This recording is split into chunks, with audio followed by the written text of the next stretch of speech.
What makes an inspired woman? We are brilliant, funny, compassionate, generous, fearless, supportive, bold, outstanding leaders, and super influential. That's what makes us inspired women. Come join us.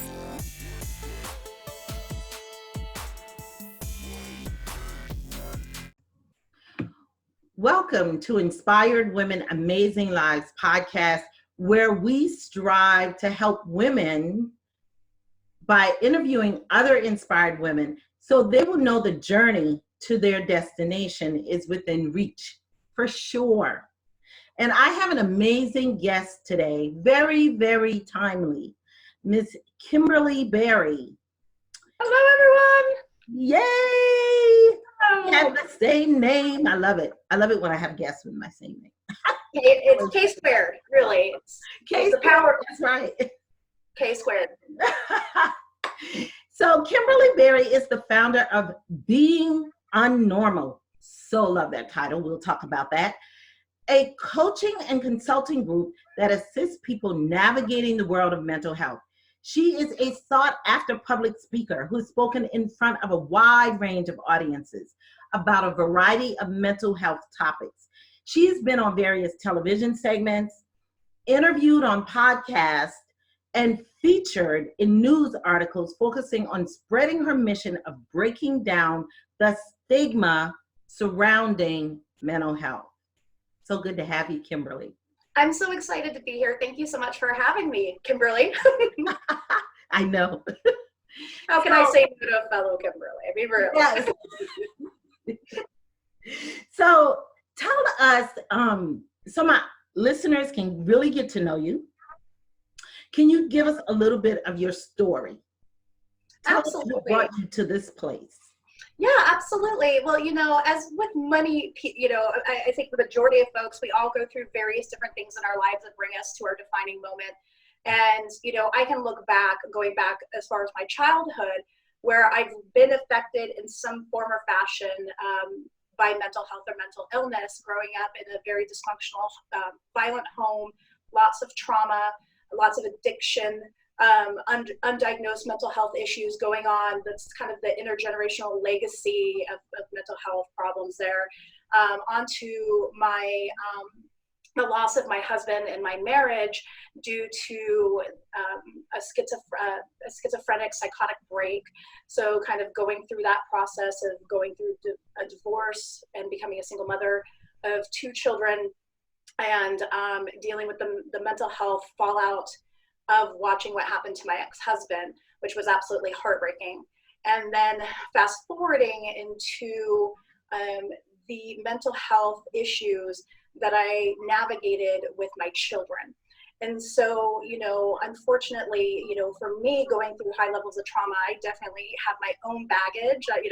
I've dealt with anxiety, I've dealt with depression, I've dealt with PTSD, as I give my diagnosis rap sheet here. But that's what I have dealt with personally. And I've had a lot of people in my life deal with things like depression, mood disorders, addiction, all kinds of different things, PTSD themselves, all that sort of things.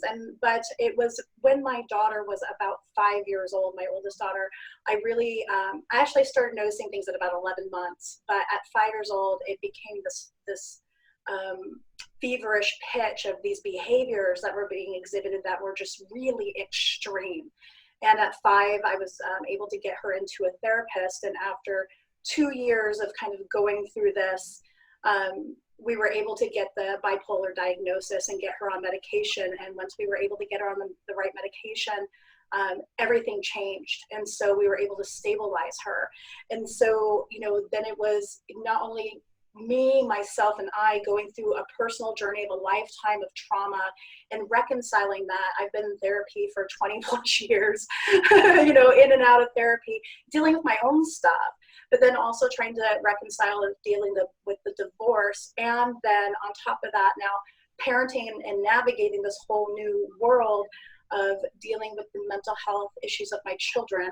And so going through the first kind of round, as I call it, with my oldest daughter, who had all of these symptoms and traits, and then my youngest daughter, and watching her mental health issues emerge and being able to navigate that.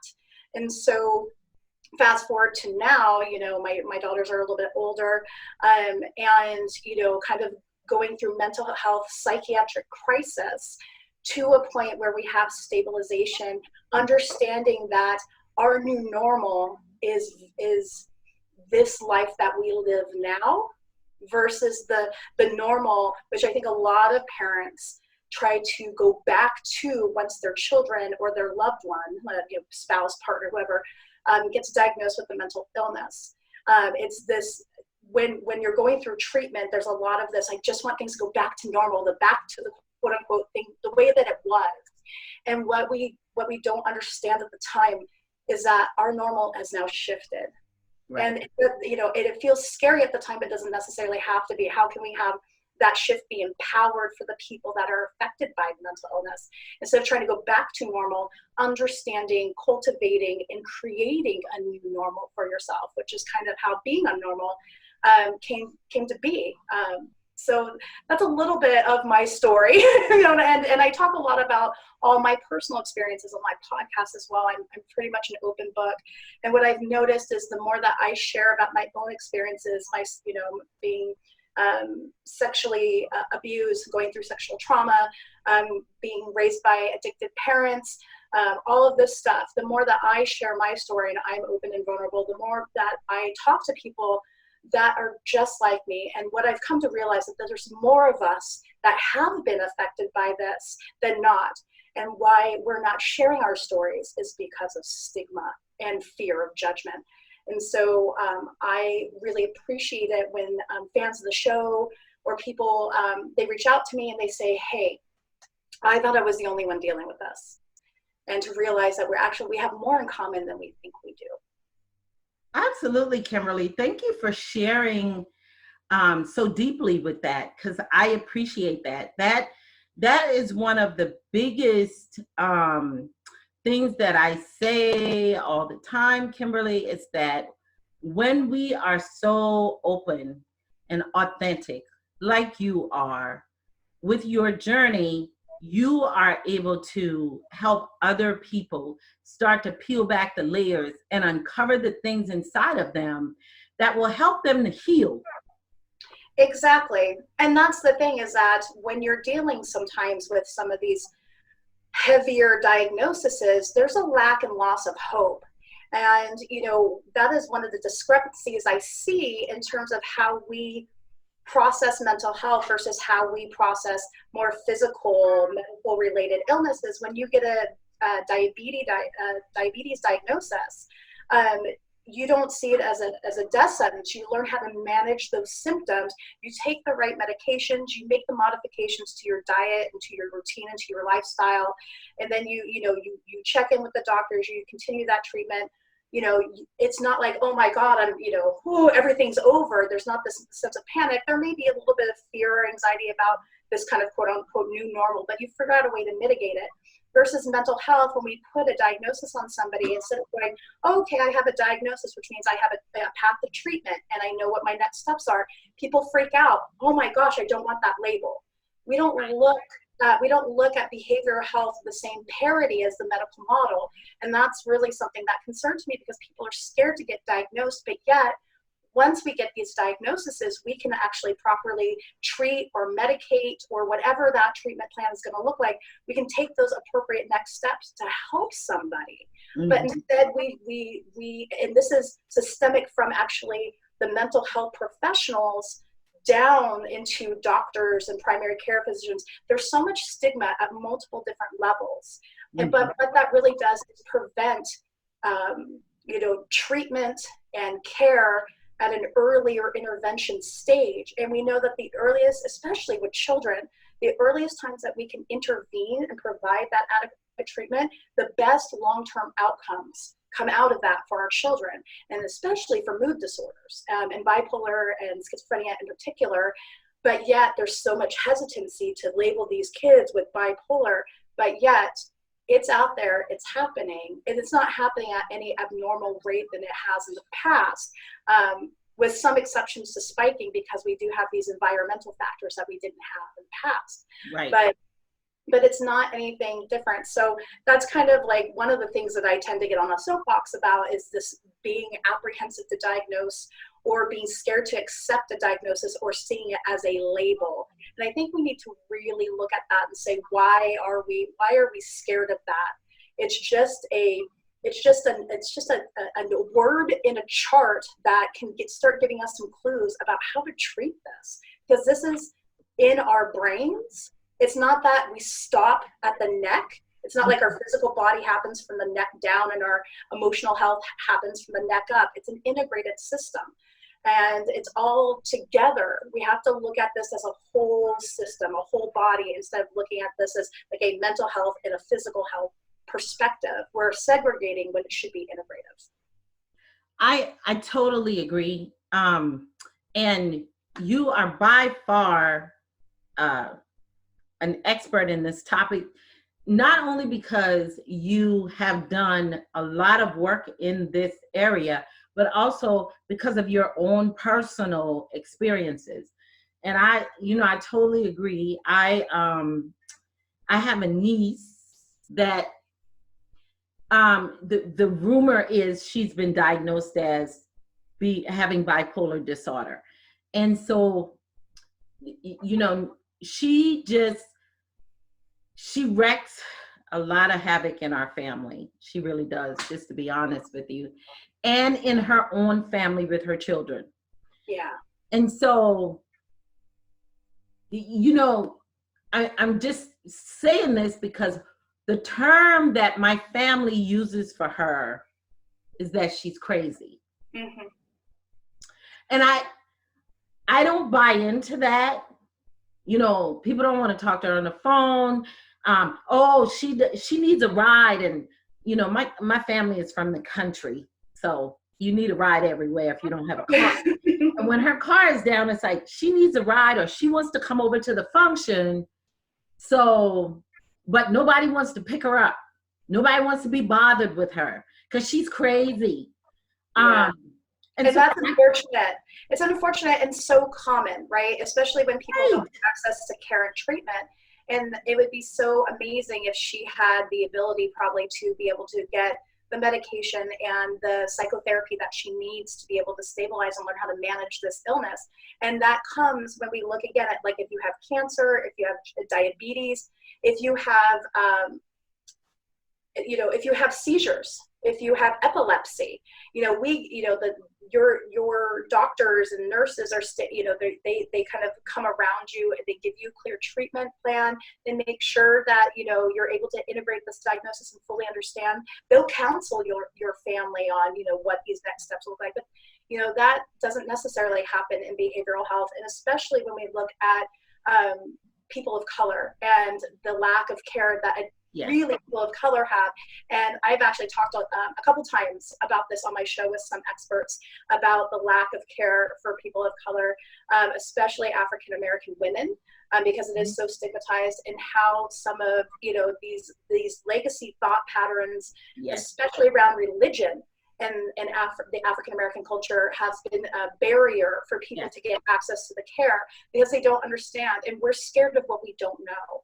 And so if we don't open up to having a new viewpoint, if we stay rigid in our thinking, that's when stigma thrives. We have to be able to find a way to talk to people, because usually when we see high levels of stigma, it's that rigidity. And so if we can start to penetrate that rigidity and be able to present it in a way of empathy, we can start turning the corner. But it really takes a lot of exposure. It's not just a one and done. It has to be, you're kind of getting this constant stream, or having constant access to real vetted information. And there's a lot of bad information on the internet. And that was really what was hard for me when I was going through the process with my children of trying to figure out suicidality and trying to figure out these diagnoses and how I could be a better parent or change my parenting style, or all these different things that you have to learn how to do, especially when you're parenting a child with a mental health diagnosis, I just ran into bad information after bad information. Mm-hmm. And so it became really important to me once I got over the bridge to have really amazing information on my podcast. That's why I bring on experts, neuroscientists. I've had the Bipolar Research Institute on my show a couple times, having the ADHD Research Institute on my show, really bringing in some heavy hitters to talk about the realities of what these diagnoses look like. And so it's hard. But I think there is so many families like yours that still kind of are operating in a time where depression was labeled as just being lazy, and manic depression was the term for bipolar, and it was just you were crazy and it's just up and down.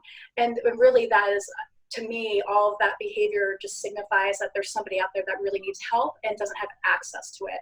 And that's always heartbreaking for me. That's a huge part of my mission. When I founded Being UnNormal, it was to expose, it was to educate, and then to empower. So expose bias and stigma, educate with vetted information, to empower people, families, caregiver, loved ones, the general public on truly what mental illness and mental health issues look like, the facts. So once you have the facts, you can make empowered decisions as a parent, as a spouse, as a partner, as an aunt, as a grandmother, whoever that is, right? So those are really important pieces of my work. And what really fires me up and makes me very passionate about this topic is stigma. That's where I get on my soapbox. And I do, there's a lot of things I don't know, but what I do know is that I've watched, witnessed, read online really scary, almost harmful information. And that's what I want to slowly start to eradicate, is I want to make sure that people are seeing the right stuff that's really going to be impactful to them and their families. You gave me so much good information there. I can't begin to dissect it all, but there are a lot of differences with mental health in different ethnic groups. And I feel like being country and African American in itself is just one ethnic group. Because country people think so different than people who've been a lot. Because, most of the country people out in the country, they haven't even been out of the country. They've been in this little country town. They've never left. They've never been to the city hardly. And it's so really their thinking is just so confined. And you're right, as African American women, we're already labeled as angry and Black. We're angry Black women. That's how a lot of times people see us, the world sees us. Yeah. And, I've been called that in public by someone. So just because they did something wrong and I called them on it. And so, I think that there's a lot of issues here around mental health that you have an agenda on. And I love the fact that you take exception to the stigma, because the stigma is what stops people from taking action. Absolutely. Absolutely. There's internal debate, even in the mental health field, with advocates, talking about what we call severe mental illness, or SMI, and this kind of mental health, fight stigma campaign. And, the SMI community gets a little upset because they feel like funds are being diverted for the Stop Stigma campaign, and they don't feel like that's serious. And we should be worried about, the truly scary, kind of more urgent need cases, right? When we have, high populations of schizophrenic people on the street and they're homeless and not getting treatment, right? So I understand. But from my standpoint, and where I come from, I have personally watched stigma destroy people's lives. And I've watched, I've been in emergency rooms with families where stigma prevented children, especially because they don't have access to mental health care if their parents aren't taking them. These children, were going to choose death over, life because their parents weren't listening to them. And their parents weren't listening to them when they said, "Mom, I'm suicidal. Something's wrong. I want to die." They didn't take them seriously. because of stigma, because of these legacy thinking and perception styles. Mm-hmm. So for me, I have personally seen the effects of stigma almost take lives. Thank God it's an almost situation, but that's not always true. There are children out there dying by suicide at an alarming rate because we are, as parents, really minimizing the pain that they're going through. We're saying little person, little problem, not remembering when we were young and when someone broke our heart, it was our world, or we got an F and that was just catastrophic, or whatever that issue is that compounds over time. And so my mission about stigma is very personal. I have watched stigma wreak havoc in the community around me. Mm-hmm. And I've also been stigmatized by my community. Mm-hmm. And I think, you know, when I look back and I say this, you know, just not tongue in cheek, but, you know, I used to be very protective about my daughter's diagnosis because I did not want her stigmatized. But when you go into psychiatric crisis, you can no longer, I was fighting for my child's life. I could no longer care what anybody thought of me. I needed to fight for my daughter's life, and I didn't care who knew who and what knew what. Nobody else's opinion could no longer matter to me at that point. And what it did was liberate me in a new way where I could actually then become an advocate for others. And that was the blessing and the gift in hindsight. Of course, when you're in it, you're just trying to survive. And that's what people don't know. There's a financial impact to mental illness, especially for a caregiver or parent. You know, it can, you know, I was laid off. I lost my job being a single parent, and then losing your job because you have to provide 24/7 support for your child. And I mean, that breaks down financial systems. So it's There's an impact. Multifaceted issue. Yes. Yeah, it is an impact. I saw, Kimberly, I saw a show. This was some years ago. I was just flipping through the TV board one day, and I saw an actual show where there was a little girl on there that was schizophrenic, and she was about 5 or 6. Yeah. And it was a reality TV show of some kind, which I kind of hated that at the moment. But it did give you a very good view into what parents would have to go through in that instance, because they could not leave her alone for a second. I mean, and one time when they did, she was almost removed from the home because she's tried to strangle the 2-year-old. Yeah. And so, it was, to me, all of that was like so devastating. But these are parents who, luckily it was both of them, but the mom would stay at home with her and the dad would go to work. But there were times when he would have to take off from work to be able to give the mom a break, because she was just with the child. There's not enough respite care at all. Yeah. And I've had this discussion many a times. You know, this is kind of one of the things that I know it's said with, you know, the greatest love and compassion and kind of like meaning well. When you look at a parent who is in crisis, and I'm on a couple crisis teams, and one of the things I'll often hear the mental health professionals say on the team is, well, you know, mom, make sure you're taking care of yourself and getting some self-care. Yeah. It's like, if I could, I would. So when you say that to me, it almost shames me, because now I feel like this is something else I'm doing wrong. And that's the thing that we don't talk about, is that the massive guilt, shame that parents with children with mental health diagnoses face. They really internalize it, and then they get scared they're going to be stigmatized and judged, and they feel like it's their fault. Then, you know, there's this grieving cycle that comes along with this, because when we start talking about more on the severe mental illness side versus, and when I say severe mental illness, it's not to minimize anything, but when I think of like ongoing issues like bipolar disorder, schizophrenia versus, you know, maybe a 1 or 2 time depression, which is still serious, or some anxiety, that type of stuff. I kind of like look at everything on a spectrum. And so when I look at these more serious mental illnesses that are going to come back, and right now there's no cure, there's just treatment and management.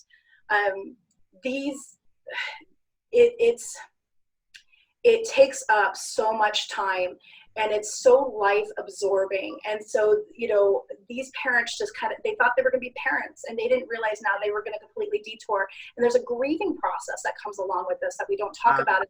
When people are posting up all these pictures of prom, and they are looking at their child going, my kid isn't going to prom, they're trying to kill themselves. Or, oh, this kid just got their license. But my experience, I'm watching all her peers get their license, but my kid is too scared to drive. She's too anxious. So, there's all these major milestones and markers that neurotypical children hit. But when you have a child that's not neurotypical, you're not watching them hit these life milestones. And so there's a grieving process that happens. Yeah. But people don't want to admit that they're grieving. And it's an interesting thing, because then they feel like they're giving up on their child. And there's all these different dynamics. So, that was kind of when I'm looking at Being UnNormal, when I was forming Being UnNormal and working with parents, to really give them permission and forgiveness, self-forgiveness, right? Permission to grieve and permission to be angry at your child and angry at the situation. That's another thing that causes a huge shame guilt cycle. Is I thought I was going to love being a parent, and I can't stand my child right now, and now I feel bad because and there's hard things to reconcile when your child is physically assaulting you, when your child is screaming horrible things at you. Those are really hard things, but nobody gears parents up to know how to deal with that, react to that, respond to that. So if we've had trauma or pain in our past, guess what we're responding to our children with? Our own attachment issues, our own baggage, and our own trauma. So there's so many different things that we can do to help empower parents. So if they get to a place where they find themselves in a new normal, they have the tools, skills, techniques, and knowledge and awareness to be able to deal with this stuff. Because this is the real shit, and no one wants to talk about it. But it's not going away. It's actually increasing. I don't want to say it's getting worse, but the numbers are increasing for various different reasons. We have to deal with what is in front of us, and we have to take away the stigma so we can then give people avenues to be able to understand, know, be empowered, deal with the situation at hand. Absolutely. I totally agree with you. I believe, oh my gosh, things are actually getting worse. I mean, there was a point in time when I know I did not hear about children taking their lives and just being able to, just feeling mentally depressed. When I hear a child say that, the first time I heard a child say I'm depressed, I thought to myself, you're a child. What do you have to be depressed about? I mean, your life is good. All children's life is good, but that was the wrong answer. That was the wrong answer.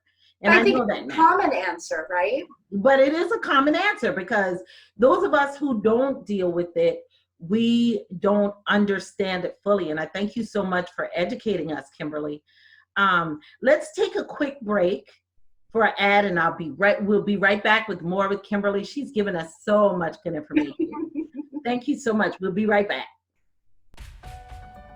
Have you been dying to share your voice in a bigger way to make even greater impact, but whatever reason, you're holding yourself back? No surprise there. I know many women who are experiencing the same thing, but now is the time to change. If not now, when? Hey, Kimberly Wiggins here with Inspired Women Amazing Lives.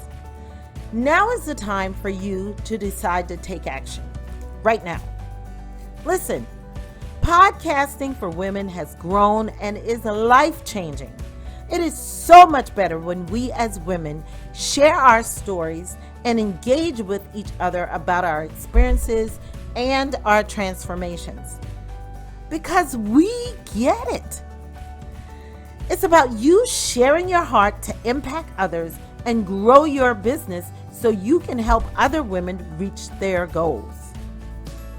Check out my Podcasting Made Easy program right now at inspiredwomenamazinglives.com. Let's shift things for your life and business so that you can create more amazing content that impacts your clients. Remember to use the code POD, P-O-D, for 50% off podcasting made easy. Okay, we are back with Kimberly. Kimberly, oh my gosh. Kimberly, we have talked about just so much good stuff. And you have really brought to awareness, and I hope there are people in my listening audience who are saying, I can identify with that and remember, because I'm going to share Kimberly's information with you, and you'll be able to reach out to her. You've never thought about where do I start with my mental health?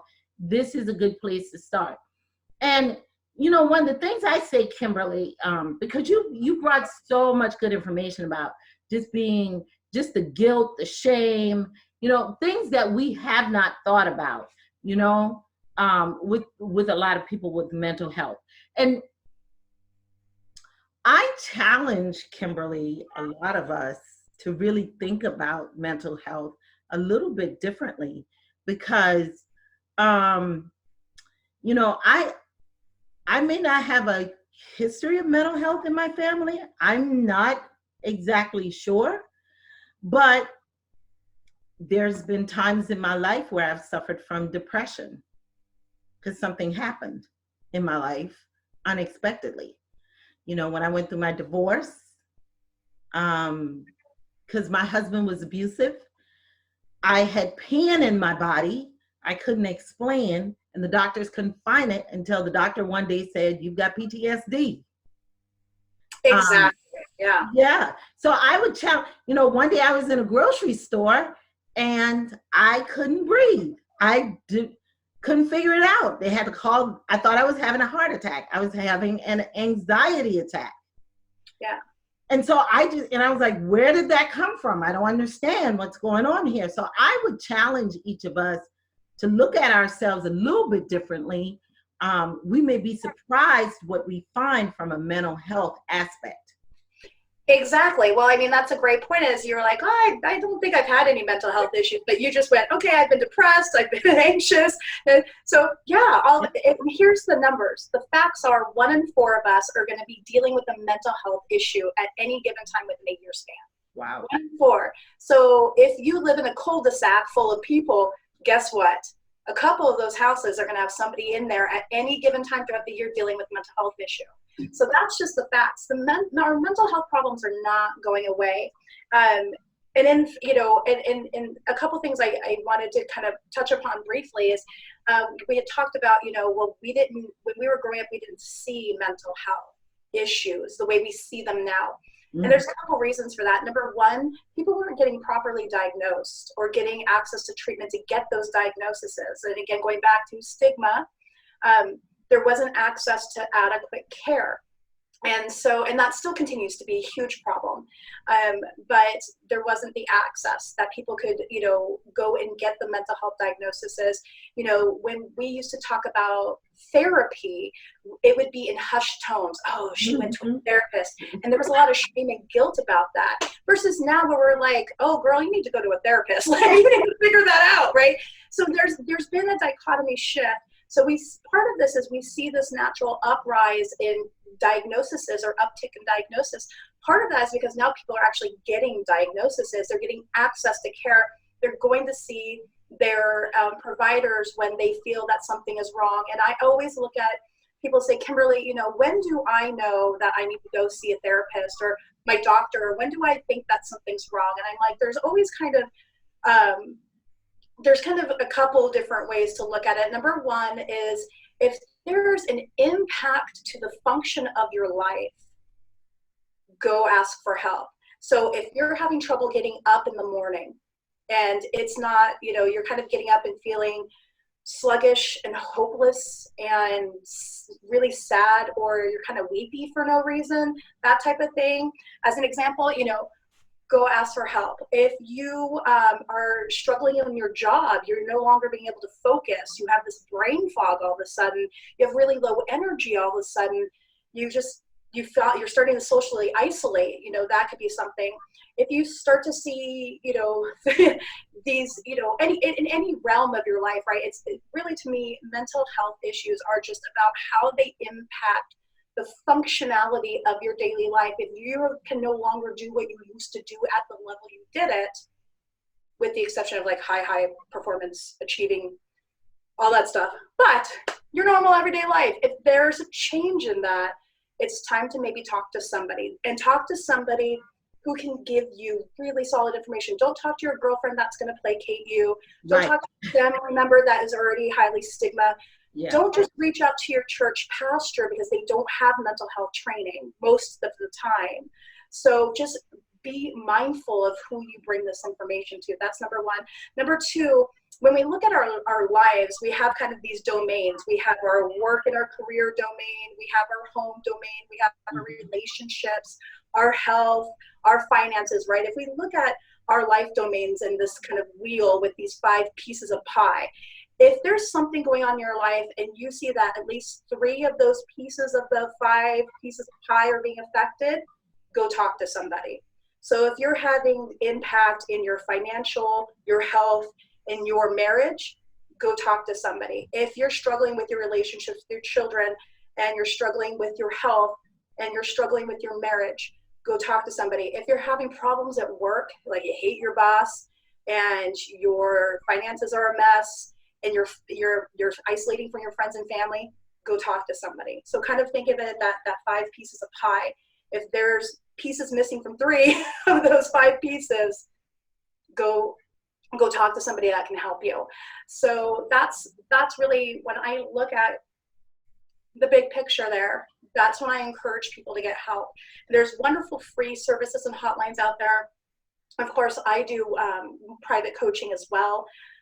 There are ways to find help. There's therapists that can do teletherapy. That's the beautiful thing about technology nowadays, is that we can be connected in new ways. And that is really important, especially for rural areas that do not have access to care. That's a really big problem that we know.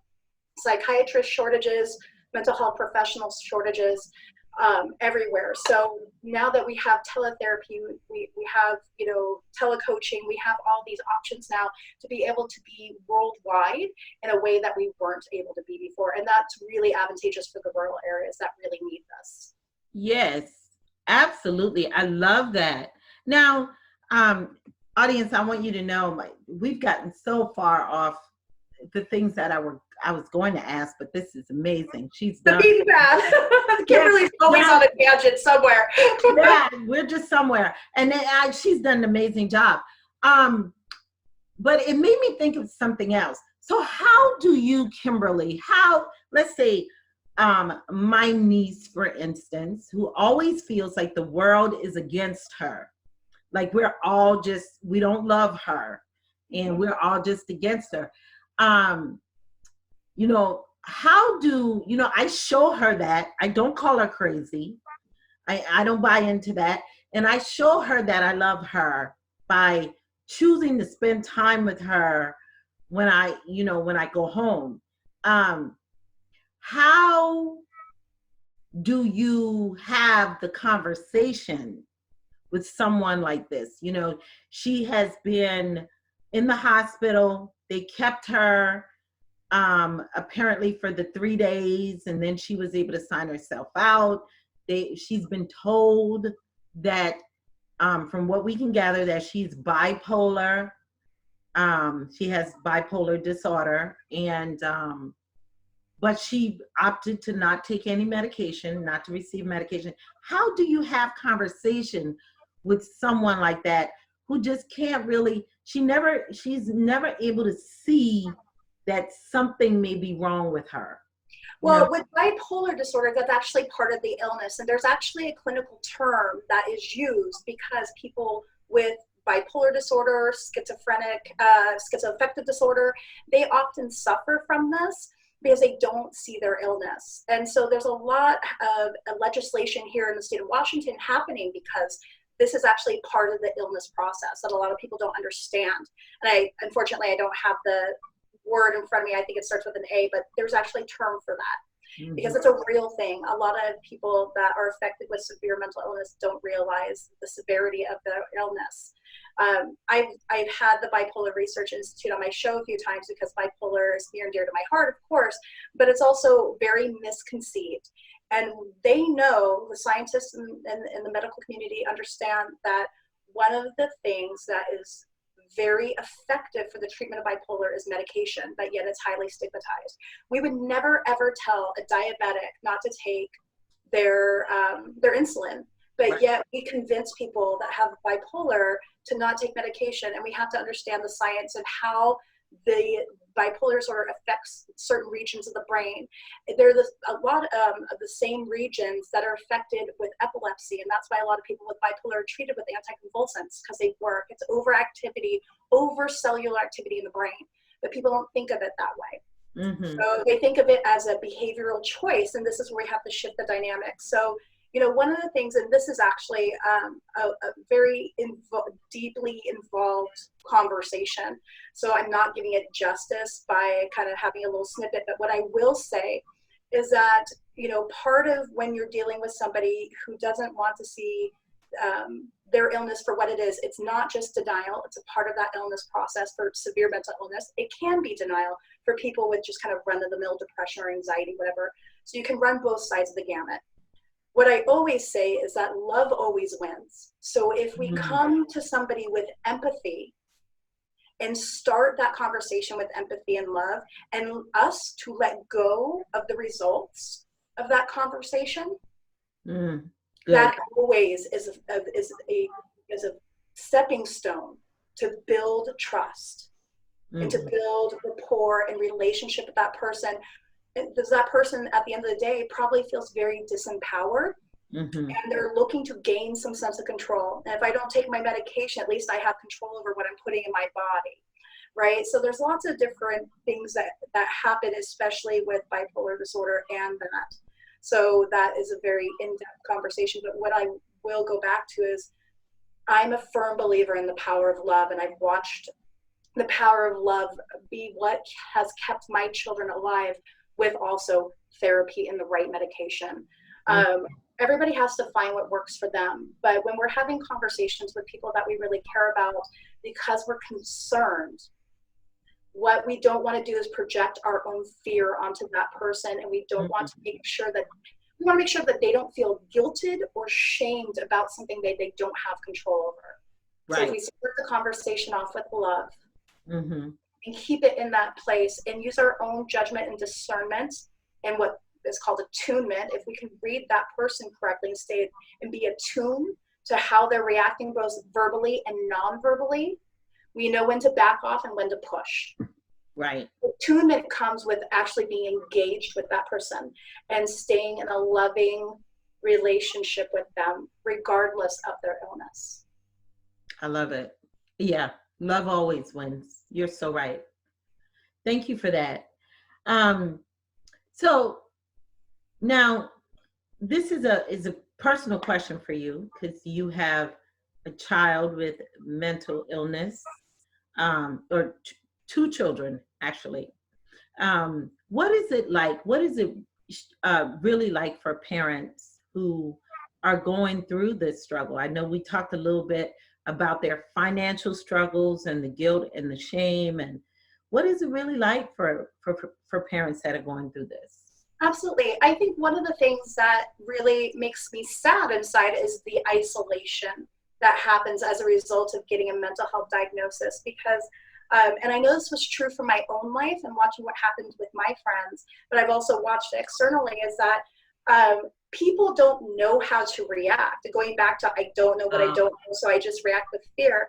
So they'll be in situations maybe with this family, if the child has like a flare up or a reactivity, or, you know, they display some intense emotion, that can be scary, quote unquote scary for people. And so they don't know how to react. So the easiest thing to do is to walk away. But what that does is further isolate those families that actually need the connection. So, you know, when I work with parents, when I'm working with parents, I deal a lot with being a safe container for parents to actually be able to verbalize their truth regardless of judgment, because with me, they don't have to be scared that they're getting judged about how they actually really feel. Because sometimes it's not pretty, and that needs to be okay too, but also to reconcile those feelings and behavior, to validate them, and then to find a way to shift that, right? But they're scared to have these conversations with their neighbors, their friends, their families because of stigma, all rolling back to stigma. They're scared of being judged. And we are social creatures.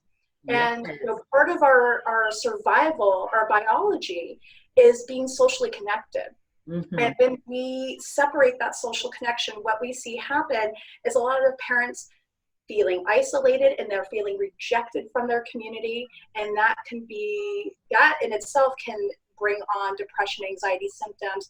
Or then we see an uptick in these what would be called maladaptive coping skills, like excessive drinking, taking opiates, starting to deal with drugs, or shutting down. So there are all these different things in play. Mm-hmm. But, again, going back to the odd thing about this is the more I talk about, the more people come up to me saying, me too, I'm struggling. Behind these closed doors in our community, there's so many people dealing with this. Right. But we're not talking about it, but there'd be so much power if we actually united and owned our truths and stories. And so that's why I really enjoy coaching parents going through this, because I can show them that they can be empowered. You can share what you want or what you don't want, but here are the facts and truth as we know them to be today, as it continues to evolve, as the science gets stronger on this. Here's the information today, and this is how we can help you cope and hope until you can actually then integrate and create your new normal. Nice, very nice. Now, speaking of your coaching, share with us how you coach with clients and with some of your programs that you have. Yeah, so I do one-on-one coaching. I have a Being UnNormal boot camp that I call it for parents. It's a 6-week kind of boot camp where we hit some key points, like how do I deal with power struggles with my children? How do I identify my own emotional triggers? How do I reconcile what my new normal looks like? How do I go through a grieving process? How do I learn to forgive myself? All of these different things we do in the boot camp. Of course, most parents are coming to me saying, I'm done fighting with my kid. Oh my God. Like, I'm over it. Like, I walk in on eggshells. I hate my child now, and I don't even want to, I just run in my room and retreat. I deal with a lot of parents that feel that way. And so I'm like, okay, perfect. All right, let's do this. So I take them through a 6-week boot camp just to start creating a foundation, and then I continue to work with them one-on-one as they need it. But I'm also going to be launching a 4-part workshop series soon, and that's really exciting as well. So you can always find out or contact me on my website and whatnot. But that's usually what I do, is I'll run people through that boot camp, and then I'll do more one-on-one coaching with them. But it's exciting. Everything's virtual. Everything's online, which is right. So much fun. That is a great support system for parents who are just like over it. They're over it. They're at the end. Yes. As a parent, trust me, I get it. I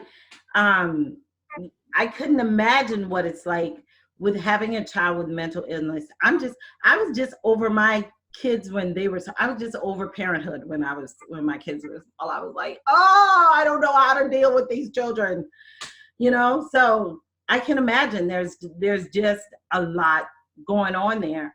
Now, you have a podcast as well where you talk about all of this all the time.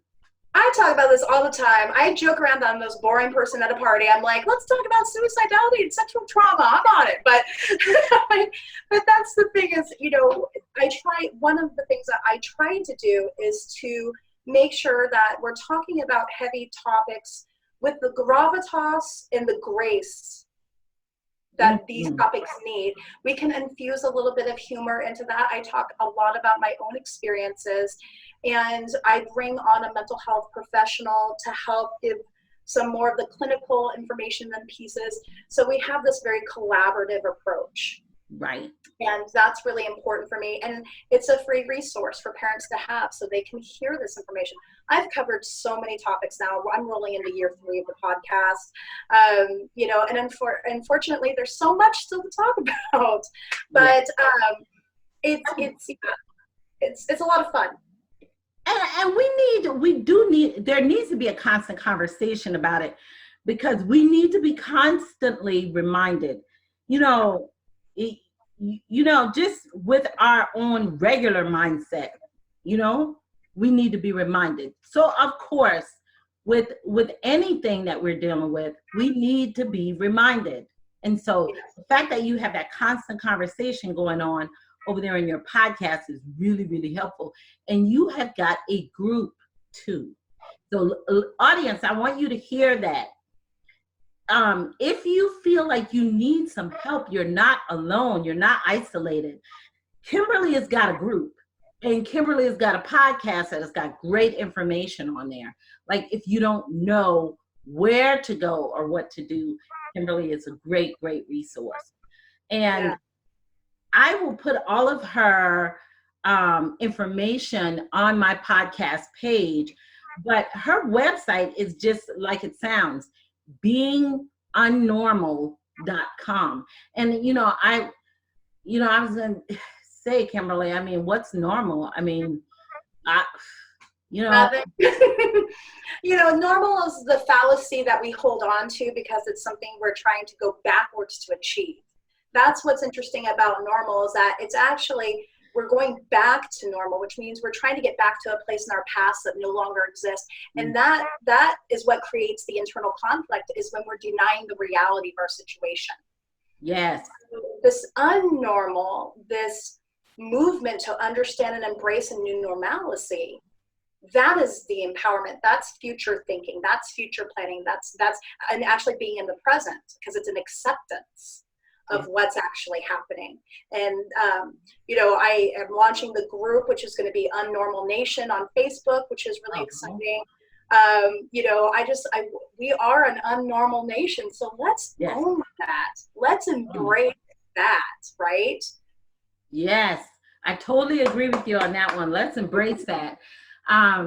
Because, I'm like, I don't know if I want to be normal, Kimberly. I think normal, if I said that I wanted to be just normal all the time, then I would have to be perfect. And that's exhausting. I don't want to be normal. I want to be able to be crazy and out of the box and make mistakes and have breakdowns, especially in this time that we're going through right now with so much happening in the world. I want to be able to feel that. I want to be able to feel that. I have been feeling. Oh, wow. Sorry. All of a sudden it came on and off. Woof. Yes, that happens sometimes. It's okay. We'll fix it. Speaking of normal. Yes. Talking about normal. I have, I've been telling people this week, I've been having this heaviness in my body. I'm like, I don't know what this is all about, but everything that's going on with this virus and everything that's happening, it's just a lot to digest. Absolutely. Well, what we know about anxiety and what we know about our evolution, right? Back in our caveman days, we had to assess for threats constantly. Mm-hmm. So our brains evolved, our amygdalas evolved to be sentient detectors, right? Fear detectors, right? So we're hardwired to assess and scan for fear at any given moment, for threat at any given moment. And so what we would do in tough times is we would hoard resources into our caves. We would get and gather all the food and bring them back to our caves. We would, kill all the things and bring it back to our caves so we could eat during snow. So we're biologically designed to have these certain psychological reactions when our fear center, when our amygdala has been triggered. So what we've seen now is people hoarding resources and food, and part of that is the anxiety brains hardwired reaction to fear and threat, because what we know is that there's a lot we don't know, and that creates a ton of uncertainty. And what will feed an anxiety attack faster than anything is uncertainty, because anxiety really takes away our ability to sit in uncomfortable feelings. So when we have to be in an uncertain time, our amygdalas are going to get activated. We're going to do things to protect our tribe. We're going to hoard our resources. We're going to pull in internally. It's going to be an us versus them environment, because I need to protect my family, my cave. But what we forget is that we do have an evolved brain. We have our prefrontal cortex, and we can activate that prefrontal cortex and come out of our caveman brain, out of our amygdalas, and come back into our rational thinking. Yes. And to really find out what is true in uncertain times. And then it is, how do we sit in the uncertainty of uncertain times? And that's very hard for people to do, is how do I get really uncomfortable with what I don't know? Yeah. But it's a fantastic opportunity to build that skill. That's a really important skill to have. And make no mistake, our children are watching how we react. So if you're somebody running to the grocery store and buying 50 million gallons of milk, and you're buying all the toilet paper, your children are watching, and your children are learning how they react in crisis through what you're modeling. So I really, at this time, am encouraging people to be careful of what we're teaching that next generation to do when something really scary happens. Are we acting out of our amygdala, or are we acting out of our rational brain? That's a good point, Kimberly. Wow. Yeah, that's a really good point. And when you said that, I thought about, you said, how are we teaching the next generation? I have not been reactionary at all, and nor have my kids. So there for a second, I thought, well, do I need to be a little bit more reactionary so they could be a little bit more aware? Because la, la, la, la, and because I'm just like, la, la, la, la, la. I'm not really overly concerned about it. So yes, but that is a very good point. Very, very good point. I think it's good to stay informed, but not panic. There's a difference. Yes, you're right. There's a big difference. Now, Kimberly, I asked you what was one of your favorite books, and you told me Attached or The Power of Habit. Tell us about these books. Attached is based on attachment theory, which is something that a lot of people just don't know about, but it actually drives a ton of your behavior. It's about the attachment styles that you have, that you developed as a child, and it really kind of drives the car on how you relate to people as an adult. But most people don't understand attachment theory. I've done a couple episodes on it. It's really, really important to understand, especially in your romantic and personal relationships, but on all of your relationships. So I love that book because it's a great, easy read. You can take the quiz, you can find out what your attachment style is, and it gives you all the great information. So that's an amazing book. It made a huge difference in my life, full of great information that's easy to read. And then, of course, The Power of Habit, because 40% of what we do on a daily basis is actually non-conscious. It's all habit-based. And so there's a lot that we do in our lives that we're not even aware of. And that really becomes important, especially as we're responding to things like crisis, or responding to our children screaming and yelling, or responding to our spouse when we feel like they're about to walk out on us, or talking to our parents and dealing with these adult dynamics of maybe an aging parent, whatever that looks like. We need to understand how our behavior is triggered, and if it's something that we don't want, if it's a behavior we don't want for ourselves, we can then change it. Or if it's something that we're trying to create within ourselves, we can then create it. So those two books I absolutely love. Wow. Yeah, I read The Power of Habit. I love that book, but I have to get that book Attached. I love that. I have to get that book. Absolutely. I'm thinking about starting a book podcast. So yeah, because I love books so much. So I'm going to get that book. Now, one of the funny things that it's not funny, it's actually interesting. you have a Humanitarian of the Year award named after you. I do. About 3 years ago, I created this Christmas giving program called Project Holiday Hope. I really wanted to make sure that low or no income families in psychiatric crisis didn't have to go without a Christmas. And, really the last thing I wanted was a parent to be dealing with what I had to deal with when I lost my job and I was on the brink of homelessness with 2 children, is going, I can't afford Christmas. Right. Christmas is expensive. And so for 3 years, I have went and pounded the pavement to get donors and create this Christmas giving program. I work with a community-based mental health provider, an agency that deals with very high risk adolescents. And so they're all low, no income. We identify the families in need and we share wish lists from them, which is what I really love about my project. I wanted to give the families that were impacted a voice in this. Yes. And instead of here's a teddy bear, be grateful, it was, what do you really need or want at this time? And then I get the wish list back and then I go make it happen. And so the first year we had like 20 families that we fulfilled. The second year it doubled. We had like 40 families we fulfilled.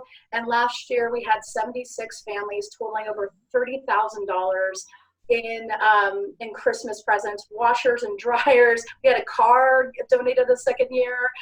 All these amazing things, getting rent paid for people, doing whatever it takes to make sure that there's no child in that program that's going to wake up without a Christmas, or a parent. I serve everybody in the household. So if grandma's living there, she gets something. Mom and dad, they get something. Siblings, children, there's no, we do Christmas trees, Christmas family. It's become this whole big thing.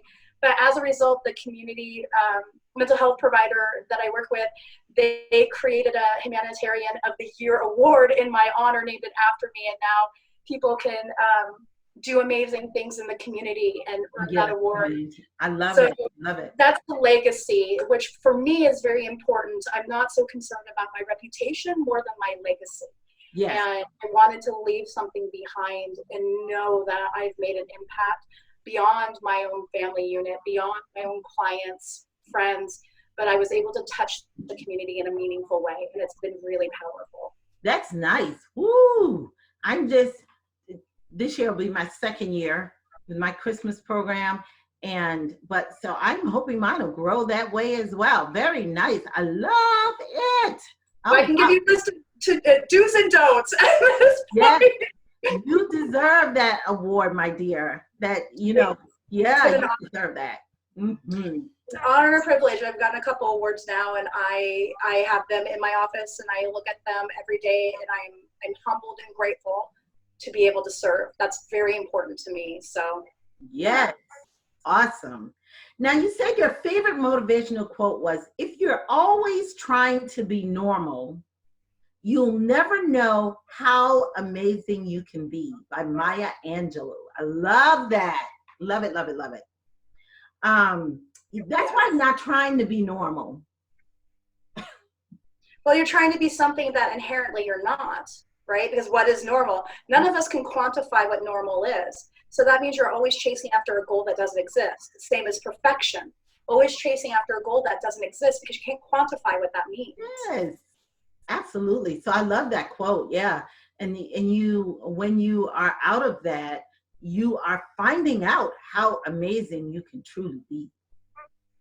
Exactly. When you take off those preconceived notions, you then get to stand in your own beauty and power. And each one of us has our own secret sauce, our own special gifts. Yes. If we can let go of the constraints that are inappropriately placed on ourselves, we can then stand in our own light. And if everybody in the world shows up in their own light, what a beautiful world we could live in, right? Yeah. So I encourage everybody to stand in their own presence and power. Yes, absolutely. Absolutely. One of the things I say is, I tell my women, step into your brilliance. Let's pull that brilliance back out that you've buried, and let's pull it back up and step into it. Get it going. Yes, absolutely. Mm-hmm. Thank you, Kimberly, for being here with me today. You can find Kimberly she has a group. She is on Facebook as well as Twitter and Instagram. And I will have all of her information posted on her podcast page. And before you leave, Kimberly, because we're about to wrap this up, I so hate to see you go because you gave us so much good information. Can you share one action tip with my listeners that they could take away and put into place today? Absolutely. I think, one of the things that we have to look at when we're reacting in anxiety and panic, if we're doing things and we're scared, one thing that I want everybody to do is stop when they feel that fear and acknowledge it as a message or a warning sign, and to start asking questions and getting curious about that fear or anxiety. We know that curiosity and asking questions brings our prefrontal cortex back online. So the one thing we can do for ourselves if we're feeling scared and anxious in uncertain times is to start getting curious about why we feel that way, because then we're going to start to uncover some of that root cause. I'm anxious because I feel like I'm not going to be able to take care of my family. Oh my gosh, if I can't take care of my family, that means we're going to be homeless on the street. Oh my God, I'm going to be homeless on the street. We're going to lose everything. And all of a sudden now we're getting to, now this is a hierarchy of needs. My sense of stability and safety is being threatened. So right. I'm no longer like angry, anxious, and fearful. Now I know that this is a safety, security issue. And now I can ask myself, what's the worst case scenario and how can I plan for that? And how can I empower myself then to have choices around what's happening?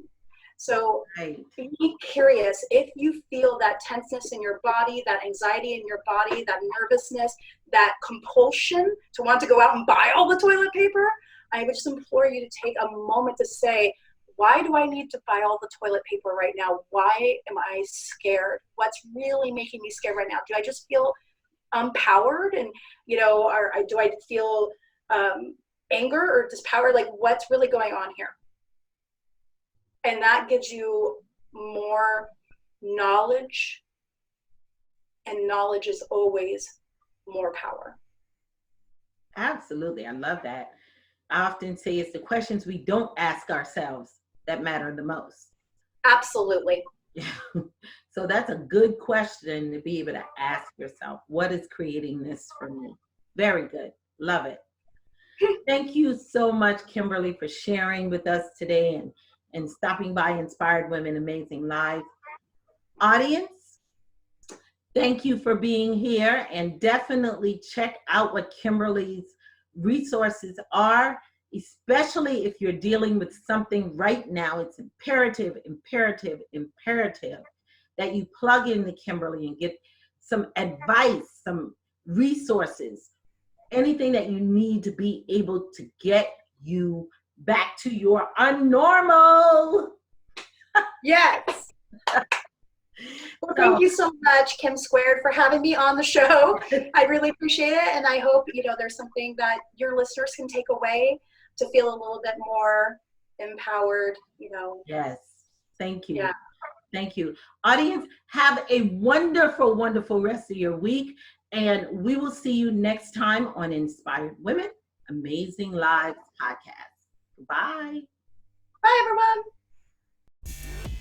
Thanks for joining me for this episode of Inspired Women Amazing Lives podcast.